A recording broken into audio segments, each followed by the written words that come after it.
안녕하세요. 30대, 이 집안에 시집 온 지 올해로 8년 차인 여자입니다. 20대의 끝자락에 서 있던 날, 세상에서 가장 행복한 여자로 만들어주겠다는 남편의 손을 꼭 붙잡고 식장으로 들어가던 그 순간이 매일같이 되새겨집니다. 그때 내가 식장을 뛰쳐나갔다면 지금쯤 나는 전혀 다른 삶을 살고 있지 않을까 싶기도 하고, 연애만 했다면 오히려 남편과는 기분 좋은 추억들만 남긴 채 좋게 헤어질 수 있지 않았을까 싶기도 하고, 참, 안 해도 될 지난 일들을 상상해보면서 별걸 다 혼자 각색해보려 합니다. 저는 결혼을 하기 전부터 참 시끌벅적한 인생을 살았다고 자부할 수 있어요. 결혼을 한 후에도 변한 것 하나 없이 오히려 더 씁쓸하고 가슴 아플 만큼의 역경을 많이 겪었고요. 저는 대학을 나오지 않았습니다. 이유는 단순했어요. 가정형편이 좋지 못했거든요. 그 당시 학자금 대출이 지금처럼 아주 흔한 것도 아니었고, 대출이나 은행일이 무지했던 19살 저는 단순하게 우리 집이 너무 못 사니까, 그리고 부모님도 대학이 부담스럽다며 누누이 말씀을 하시니까 당연히 꿈도 꾸지 못할 곳이라고 생각을 했습니다. 그렇게 친구들이 대학을 갔을 때 저는 돈을 벌겠다고 공장에 들어가 2교대를 하며 학비를 모았고, 부모님도 챙겨드리며 조금씩 모아보다가 제 스스로 학교에 들어갈 수 있을 만큼의 돈이 모였던 24세, 결국 대학 가는 꿈은 완전히 포기를 했어요. 남동생부터 대학을 보내야 하지 않겠냐며 고등학교 졸업 후에 군대를 가르던 애를 붙잡으시면서 제게 학비를 부탁하셨거든요. 집안의 장남이니까, 남자니까 대학은 반드시 나와야 한다면서 당연스레 제가 모아놓은 돈을 동생이 학비로 쓰자고 말씀하시는 부모님께 감히 거역을 할 수가 없었습니다. 당연히 그래야 한다고 저조차도 생각을 했던 것 같아요. 정말로 남동생은 이 집안의 장남이었고 대학이라도 보내놓으면 뭐라도 집안에 도움되는 일을 해주지 않을까 싶기도 했어요. 하지만 그렇게 20살부터 누나가 피땀 흘려 모아온 돈으로 대학을 간 남동생은 3학년이 되었을 때 사고를 쳐서는 같은 학교 캠퍼스 내 여자애를 임신시켰고, 그 바람에 학교도 휴학을 하고 돈을 벌겠다고 사회를 뛰어들었고, 그렇게 나온 대학을 결국 애가 태어나면서 복학도 못한 채 군대부터 후다닥 다녀오겠다고 급기야 중퇴를 해버리고 말았습니다. 정말 남동생이 생각지도 못했던 방향으로 흘러가는 인생에 제가 다 실망과 울분을 토해내야 했고, 왜인지 내리막길로 가는 남동생의 인생을 따라 제 인생조차 완전히 흙구덩이에 파묻히는 듯한 심정이었습니다. 기껏 내가 번 돈으로 대학을 보내놨더니 한다는 짓이 참 화도 안 나고 너무 울어서 나중에 눈물조차 메말라 버렸죠. 결국 남동생이 자퇴하고 군대 들어가던 날 저한테 지 여자친구랑 애까지 맡겨놓고 가버린 바람에 저는 졸지에 한가정의 가장이 되어 버는 돈을 또 족족 조카를 키우는데 보태 써야 했고, 나중에 남동생이 부양가족 문제로 일찍 조기 제대를 했음에도 이미 제가 벌어다주는 돈에 너무나도 익숙해진 동생은 너무나도 당연하게 제게 아이를 부탁한 지 어디서 돈을 버는지 집은 들어오지 않고 매번 밖에서 겉돌았죠. 나중에 보니 동생네 커플은 이미 쫑이 날 대로 나 있었고, 여자 쪽에서는 절대로 결혼을 반대하고 있었어서 결국 남동생은 양육비를 주는 조건으로 깨끗이 헤어지게 되었으나, 그로 인해 저 혼자 중간에서 완전히 새가 되어버렸죠. 어차피 헤어지고 양육비를 줘야 할 거 왜 그간 내가 양육비와 살림살이에 필요한 생활비까지 가져다주고 있었는지, 사고는 둘이 쳐놓고선 왜 어머니가 돈이란 돈을 다 갖다 바치면서 애 걱정에 다 큰 성인도 걱정을 하고 있었는지 후에 막심했지만 때는 이미 늦었었죠. 그 후로 저는 완전히 개털이 되었고 몸은 몸대로 너무 망가져서 계속 공장에서 일을 하기가 힘들었습니다. 대학을 너무 가고 싶은데 갈 수 있을 만큼 돈을 빨리 마련할 방법을 더 이상 찾지 못하게 되었죠. 누가 나 같은 걸 써주기나 할까 싶지만 정말 딱 한순간 술집이라도 나가봐야 하나 싶은 나쁜 생각도 한 적이 있었어요. 그 정도로 제가 너무 최악의 상황이었던 그때 무작정 당장의 생활비를 벌겠다고 숙식이 가능한 알바 자리를 찾았습니다. 바로 골프장 캐디였어요. 무작정 집을 뛰쳐나가서는 저 혼자 제발 살고 싶다며, 하지만 능력이 안 되니 구하고 구한 알바가 캐디였죠. 그 당시 같이 공장 일을 하던 언니의 도움을 받아서 어디 산 깊숙이 있는 골프장까지 따라가서는 무작정 한 달 정도 훈련을 받고는 일을 시작했습니다. 뭔가 이대로 내 인생은 쭉 똑같을 것이라고 생각을 했는데 정말 무슨 운명의 장난처럼 그곳에서 지금의 남편을 만났습니다. 남편은 골프장 손님으로 온 무리들 중 하나였는데 햇빛을 가려보겠다고 얼굴을 모자로 칭칭 감은 제게 유난히 따뜻하고 살가웠던 손님이었어요. 첫 만남부터 좋은 손님이라고 저도 참 감사해 했는데 그 후 남편은 자주 골프장을 찾아서는 저를 지목하며 캐디로 썼고 그렇게 나름 저의 단골 손님이 되어 자주 만나게 되었죠. 골프 치는 동안 시답지 않은 수다부터 시작해 서로의 인생 얘기까지 대화 코드가 잘 맞다 보니 진지한 얘기들도 점점 서스럼 없이 하게 되었고 처음에는 정말 단순히 제가 캐디로서 재밌고 또 자격을 갖췄기에 절 자주 찾아주는 줄 알았어요. 하지만 이내 남자친구와 있냐는 둥 혹은 골프장을 혼자 와서는 캐디와 1대1로 골프를 치려 하는 둥 뭔가 저와 사적인 시간을 점점 보내려 하는 남편의 태도를 알아차리고는 부담스럽다며 일부러 카운터에서 남편을 1차로 거절하기에 이르렀죠. 내심 남편이 좋아 보이긴 했지만 손님과 연애를 해서 일자리를 잃고 싶은 마음은 절대 없었거든요.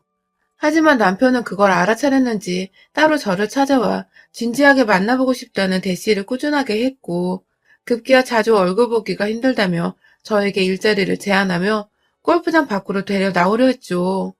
거의 1년간의 구애를 지켜보며 저도 서서히 남편에게 마음을 열었고 그렇게 한두 번 남편이 운영하고 있는 작은 회사에 따라가 구경을 해보다가 결국 남편과는 결혼을 하며 저도 캐디 일을 완전히 그만두게 되었습니다.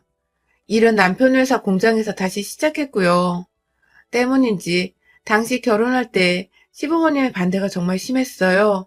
제가 대학을 나오지도 않았고 심부름꾼이나 다름없는 캐디로 일을 하다가 자기야도 회사 공장에서 일을 하고 있다고 하니 며느리도 받는 게 싫으셨겠죠. 저도 왠지 남의 집 귀한 자식 뺏어다가 인생 망치게 하는 거 아닌가 싶어서 시부모님을 설득할 용기가 전혀 나질 않았어요. 하지만 제가 좋다는 남편의 완강한 태도와 제 분수를 하고 헤어지려는 저의 모습을 불쌍하게라도 보기 시작한 시아버님의 작은 친절이 결국 어쩌다 보니 결혼까지 하도록 만들더군요. 너무 감사했습니다. 그리고 죄송했어요. 제가 친정과는 연을 완전히 끊고 사는지라 결혼식에도 저희 부모님을 부를 수가 없었는데 내내 저를 탐탁지 않던 시어머니께서 그 모습마저도 완전 꽝인 며느리로 보였겠더라고요. 저와는 눈 한번 마주치지 않으려 하시고 그냥 보기 싫다고 공장에서 일하던 것마저 잘라버리신 바람에 저는 결혼 후 그냥 집안에 있으면서 완전히 집에서 살림만 하게 되었어요. 태어나서 처음으로 휴식다운 휴식을 취해볼 수 있는 시기이기도 했지만 늘 돈에 쫓겨 살았던 제게는 너무나도 불안했고 또 남편에게 미안한 마음도 컸죠. 남편 퇴근하는 길에 따라서 저희 집에 오곤 하셨던 시어머니는 집안 곳곳을 돌아다니시면서 손가락 하나 쓱 문질러서 먼지 한 톨이라도 나오면 집구석에서 넌 도대체 뭘 하고 있었니? 하면서 혼을 내셨고 할 줄 아는 것이 정말 하나도 없는 구제불능이구나 넌 하면서 제 지난 인생을 모두 평가해내시며 절 기죽이곤 하셨죠. 집안에 있음에도 곧 시어머니가 언제 들이닥칠지 모른다는 불안감 때문에 늘 제 몸을 가만 놔두지 못한 채 청소를 결벽증 환자마냥 해냈고 그래서 결혼하기 전 힘들게 돈을 벌었던 때보다 제 마음은 더 병들어갔습니다. 유일하게 제 편이 되어주던 남편도 처음에는 시어머니에 맞서서 싸우다 너무 집안에서 큰소리가 오고 가는 게 지쳤는지 나중에는 퇴근을 일부러 늦게 해서 시어머니와 저의 마찰을 안 보려 하는 등 자리를 피하는 방법을 택했죠. 덕분에 전 늘 최전방에서 혼자 적군과 맞서 싸우다가 총 맞고 피 흘려 죽는 기분이었어요. 그런데 참 제 기구한 인생은 끝날 기미를 보이지 않더군요. 제가 결혼하고서 3년간 틈틈이 9급 공무원 시험 준비를 했었는데요. 시험에 덜컥 합격을 해버렸어요. 남편 회사에는 취직이 안 될 게 시어머니 때문에 뻔하니까 뭐라도 시간이 있을 때 해보자는 마음으로 집안일 다 끝내놓으면 혼자 방에 들어가 공부를 하고 다시 남편 퇴근하면 밥 차려주고 다시 밤늦게 공부를 하는 방식으로 꾸준히 했던 것인데 합격을 하고 나니 정말 기쁘더군요. 게다가 그즈음 제가 아이를 임신하게 되어 정말 내 인생에 이런 날도 찾아오는구나 싶었습니다. 아이가 찾아온 기쁨과 시험 합격의 기쁨을 동시에 얻었으니까요. 아이 태교를 하면서 출퇴근을 하고 돈도 벌고 사회생활을 하며 제가 좀 더 활기차지니 남편도 좋아하고 저도 좋고 그렇게 잘 지내는 와중에 남편이 교통사고로 세상을 떴어요. 제가 임신하고 막달 되었을 때니까 애 얼굴도 못 보고 애 아빠가 죽어버린 겁니다. 너무 황망해서 남편 장례 끝나고 나서야 뒤늦게 서러움과 슬픔이 북받쳐 집안에서 목 놓아 울었어요. 시어머니는 눈물 한 방울 안 흘렸다고 남편 잡아먹은 년이라고 쌍욕을 해대며 막달 임산부인 며느리를 해코지하고자 원망하셨는데 전 그 욕 다 받아먹고서도 눈물 한 방울 안 나오다가 혼자 남겨진 집안에서 그렇게 울음이 터지더라고요. 하루 왼종일 울다가 결국 복통 때문에 119로 병원 실려가 조산을 했고 인큐베이터에서 애를 2달 키웠는데 애가 병원에 있으니까 제가 억지로라도 정신을 부여잡게 되더라고요. 남편은 죽었고 얘는 태어났고 시댁은 이게 다 내 탓이라는데 난 당장 목숨줄 부지하며 살아야겠고 그렇게 다시 저는 출근을 했고 남편 사망보험금은 어디에 쓰지도 못한 채 통장 안에 넣어뒀어요. 남편이 운영하던 회사는 시아버지가 도로 맡으셨고 저는 완전히 남편의 회사고 뭐고 저와는 무관하다는 마음으로 그 근처도 안 가고 시부모님 근처에도 가지 않았어요. 천만다행으로 손주가 태어난 게 걱정되셨는지 사망보험금은 달라는 말씀이나 돈 얘기를 일절 하지 않으셔서 저는 저대로 제 일을 하면서 아이를 잘 키워낼 수 있는 생각에 집중할 수 있었죠. 그런데 시어머니는 여전히 제가 미워 죽겠고 아들 잡아먹은 년이라는 소리를 해대시는 와중에도 손주가 보고 싶다고 집에 먼저 예고도 없이 찾아오셨고 와서는 한참을 아이를 껴안고 있다가 급기야 아이를 저 몰래 데리고 나갈 뻔도 하셨어요. 한두 번이 아니라 아주 여러 번이요. 아무리 제가 사별을 했다고는 하지만 아무리 제 아이가 시어머니의 손주이기도 하지만 제가 엄연히 아이 엄마고 저도 직장이 있고 아이 하나 정도 키울 만큼 능력은 차근히 쌓을 수 있는데 무작정 자기 아들 아이라면서 아이를 자기 것인 마냥 물건 취급하며 데려가던 모습에 저도 기겁을 해서는 더 주의를 하게 되었죠. 저 출근하는 동안에는 일부러 회사 근처에 어린이집을 구해서 아이를 집 밖으로 데리고 나와 맡겼고 평생 시어머니께 대들지 못하고 살던 제가 아이 덕분에 용기를 얻어서는 내 아이 함부로 데려가려 하지 말고 엄마인 저한테 허락 맡으세요. 라고 눈에 쌍심지를 켜고 말씀도 한번 드렸네요. 한 1년가량 꾸준히 아이를 집에 데려가려 안달이 나셨던 시어머니는 결국 포기를 하신 건지 그 다음부터는 저희 집에 말도 없이 찾아오거나 얘를 데려가려는 제스처를 보이진 않았어요. 옆에서 시아버지께서도 제가 일 다니며 아이를 열심히 키워내는 모습이 기특하셨는지 먼저 시어머니께 태도 똑바로 하라고 제 앞에서 혼도 한번 내주셔서 그 후론 시어머니도 소식이 거의 끊기다시피 했죠. 그러다가 얘가 3살 정도 된 해부터 시어머니는 시댁으로 저희 모자를 초대하셨죠. 처음 손주와 밥 먹고 싶다고 초대를 하셔서는 그 후로는 1년에 적어도 2~3번 정도는 아이가 보고 싶다고 저까지 자주 집으로 불러주셨어요. 어째 따뜻한 밥도 차려주시고 아이한테 용돈도 쥐어주시니 저도 감사하더라고요. 아이 곁에 누구 하나라도 어른이 더 있다는 사실에 내심 안심이 되기도 했고요. 왜인지 시어머니랑 잘 지내는 것도 같던 그쯤 시어머니는 점점 다시 예전의 모습으로 돌아가셨습니다. 점점 저희 모자를 찾는 횟수가 늘어나더니 급기야 1년도 안 되어 자연스레 아이를 키워주겠다고 하시더군요. 전 당연히 얘 할머니니까 아이를 마냥 잘 키워주실 거라 생각을 했어요. 그간 아들도 그리우실 텐데 아들 닮은 손주가 많이 애달프시기도 하셨을 테고 이제 우리가 서로 다 잘 지내는 것도 같고 그래서 흔쾌히 허락을 하고 아이를 시어머니께 맡기게 되었는데 그때부터 성질머리가 다시 돌아오신 겁니다. 지난 1년간 정말 쉬지도 않고 저를 달달 볶고 괴롭히셨던 시어머니. 아이를 인질로 삼고 저에게 생전 겪지 못했던 독한 미움을 받게 만드셨어요.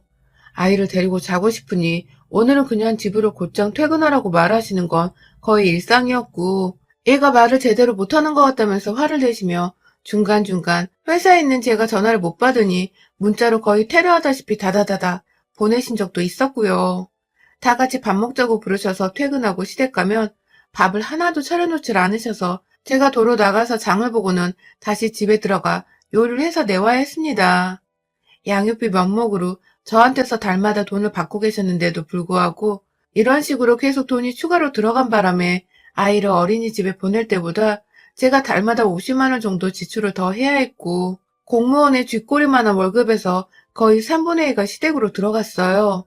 지출되는 돈을 둘째치더라도 아이를 차라리 어린이집에 보내면 속이라도 시원하고 돈 내면 끝날 일이니 마음이 편할 텐데 시어머니는 꾸준히 저의 양육 방식을 문제 삼으면서 얘가 모자란 것 같다. 혹은 얘가 왜 이리 말랐니? 하면서 시어머님이 애 옆에서 해주셔야 할 문제를 퇴근하고 집에 가야 애를 보는 저한테 잔소리를 하면서 그게 다 제 탓이라는 듯 말하셨어요. 아이와 함께 집에 내내 계시는 동안 제가 드린 돈으로 맛있는 것도 좀 먹여주시고 애 책도 하나 더 읽어주시고 그러라고 돈을 아낌없이 드리고 있는 건데 이건 뭐 제가 어디 애를 눈뜨고 보고만 있는 조건으로 허공에 돈을 날리고 있는 꼴이더라고요. 그래서 제가 하다 제 눈에도 애가 월요일부터 금요일까지 시댁에만 가 있으면 저녁마다 밥 달라고 안달이 나고 아침에 가는 길에도 가기 싫다고 엄마 옆에서 잔뜩 떼를 쓰는 게 이상해서 더 이상 시댁에 일을 맡기지 않기로 했습니다. 날 잡고 시댁을 찾아갔어요. 주말에도 어디 맡겨놓을 데가 없어 가깝게 지내던 이웃집에 보내놓고서 앞으로 아이를 다시 어린이집에 보내려 한다고 곧 학교 들어가야 하니까 사회성을 위해서 필요로 한다며 굳이 다른 핑계를 대면서 최대한 시어머님이 기분 나빠하지 않도록 조심스레 말을 꺼냈어요. 워낙 저를 싫어하시는 분이니까 말을 또 곡해서 해석할 게 뻔했지만 제 아이를 생각해서 빠르게 결단을 내려야 할 일이었죠. 하지만 생각보다 순순히 알겠다고 하시던 시어머니는 정말 제가 놀랄 정도로 아이에 대한 미련이 1도 없이 그래, 나도 힘들다. 보내버려. 하시면서 자리에서 일어나시더니 귀엽고 다른 얘기로 대화 주제를 돌리시더라고요. 밥이나 먹고 가라며 또 밥을 해달라는 말씀을 하시길래 저도 괜히 죄송스럽고 감사한 마음에 네 하고서는 막 냉장고에서 있는 거 없는 거 다 꺼내서 밥을 차리려고 했어요. 옆에서 자꾸만 한숨을 쉬시길래 신경이 쓰였지만 뭘 만들어내야 할지 긴장이 돼서 있던 감자부터 꺼내서 껍질을 깎아내려고 하고 있는데 시어머니가 지나가는 말로 건네시더라고요. 근데 넌 참 얘가 볼수록 소름이 끼쳐. 라고 말해줘. 순간 잘못 들었나 싶어서 감자 깎다 말고 네? 라고 했어요. 그러자 시어머니가 내 새끼 잡아먹더니 내 손주까지 잡아먹으려고 안달난 거 내가 모를 줄 알아? 라면서 급기야 지 자식을 잡아먹으려는 어미 타령을 하더군요. 갑자기 죽은 남편 얘기는 슬프게 왜 꺼내는 것이며 엄마가 애 데리고 유치원 보내겠다는데 무슨 구미호 마냥 얄밉다고 쳐다보는데 진짜 억울한 건 말도 못하겠고 너무 서글픈 겁니다. 저도 모르게 화가 나서 얘가 매번 여기만 오면 배고프다 하고 아침에는 가기 싫어하고 이런데 어떻게 엄마가 얘를 맡기려 하겠어요? 하면서 그냥 얘가 더 즐겁게 놀 수만 있음 거기가 어디든 보내려 한다고. 그러니 제발 죽은 남편 얘기도 저한테 싫은 소리도 제발 내지 말라고 하소연을 했습니다. 세월이 몇 년이나 흘렀는데도 한결같이 나를 싫어하시냐고. 정말 남편 죽고 나서 한동안 흘리지 못한 눈물을 와락 쏟아내 버렸어요. 마를 줄 알았던 눈물샘이 무슨 댐 하나 터지듯이 와르르 무너졌죠. 하지만 시어머니의 제 탓하는 말버릇은 끊기지 않았습니다. 어디서 눈물로 무마하려 하냐고 그런 식으로 자기 아들을 꼬셨지만 자긴 못 꼬신다고 급기야 저한테 집안 말아먹은 독종이라고 뒤에서 제 등을 팍 치는데 정말 아팠어요. 등짝이 슬금슬금 붉게 타오르는 것도 같았고요. 그리고 이내 제가 눈이 돌아버리고 말았습니다. 얘 얘기를 하다 말고 집안 말아먹었다는 소리를 듣고 있는 그 상황이 너무 이해가 안 갔지만 어쨌든 아들 일은 엄마니까 시어머니를 이해해보려 했는데 이건 정도가 심해도 너무 심하잖아요. 저도 모르게 깎고 있던 감자를 시어머니를 보지도 않고 던져버렸죠. 하나, 둘, 셋, 넷. 머릿속에서 감자국을 끓일까, 감자조림을 할까 수도 없이 고민하다가 된장이 있길래 그냥 후다닥 된장국에다 감자조림 해먹으려고 6, 7개 정도 되는 감자를 모조리 들고 나와 깎다 말고 뒤에서 절친 시어머니를 향해 던져대다가 급기야 옆에 간에 놓으려고 꺼내놓은 간장마저 후루룩 던져버렸어요. 감자조림 하려다가 급기야 그걸 시어머니 면상을 그릇 삼아 버무려버린 것입니다. 시어머니는 난리가 났죠. 당연히 저는 거기에 대고 너는 엄마 자격도 없는 년! 이라며 네 아들의 자식인데 며느리가 싫다는 이유만으로 애 데리고 뭐하는 짓이냐? 라며 애 팽개대고 절 괴롭힐 생각 말고 진심으로 아들이 그리우면 손주한테 살갑기라도 하라며 매달 돈 150은 거저들고 가면서 돈 뜯어낼 궁리 그만하고 할머니 노릇 제대로 하라고. 확 남아있는 간장 한 방울까지 탈탈 털어버리고자 머리 위로 간장통을 들쳐올리니 시어머니는 그 와중에 겁을 먹고는 두 팔로 자기 머리를 확 가리시더라고요. 며느리한테 평생 구박만 하면 살 줄 알았는데 감자로 쥐어 터질 줄은 꿈에도 몰랐던 시어머니는 울먹거리면서 본인 하소연을 하더군요. 다 마음에 안 드는 인생이라며 체념한 듯이 자기 머리를 쥐어싸며 엎드려 있는데 그 모습을 보니 우리 남편 생각이나 더는 지랄도 못 떨겠고 그냥 손에 끝까지 쥐고 있던 간장통을 싱크대에 처박아 던져놓고는 우리 다시 안 보는 게 좋겠어요. 라는 마지막 말을 남기곤 시댁을 나온 지 벌써 4달이 지났습니다. 연말이고 새해고 뭐고 시어머니뿐만 아니라 시아버지까지 당연히 안 보고 있고 인사조차 전하지 않았습니다. 이 세상에 아들과 단둘이 남겨진 기분이 들지만 그럼에도 누구보다 자식을 잘 키워내려 노력하는 엄마이기에 외롭지도 않고 겁날 것도 없어요. 아이가 다니는 유치원은 어떻게 알았는지 선생님 말씀으로는 제 아이가 할아버지라고 부르는 분이 가끔 와서 초코파이 상자를 한아름 가져와 친구들까지 나눠주고 가신다네요. 가끔 저희 집 근처에서도 시아버님이 기다리고 있다가 아주 짧은 인사를 하고 가시긴 하거든요. 아이에게 가족이 더 생겨 좋다고 생각했지만 결국 그 가족마저도 제가 싫다는 이유로 제 아이를 대충 돌보고 오히려 싫어할 만한 기억을 안겨줬던 지난 1년 남짓했던 시간. 그 시간들을 아이에게 보상해주기 위해서라도 저는 더 열심히 그리고 행복하게 살려고 합니다. 결국 아이에게는 엄마가 행복한 것이 세상 제일의 교육인 것 같거든요. 세상이 사무치게 외로우신 분들, 인생이 힘드신 분들, 남편 사별까지 겪고 혼자 아이를 키워내는 중인 저를 보면서라도 힘내세요. 저도 그리고 제 아이도 함께 당신을 응원할게요. 여러분의 생각은 댓글로 남겨주세요. 오늘도 시청해주셔서 정말 감사합니다.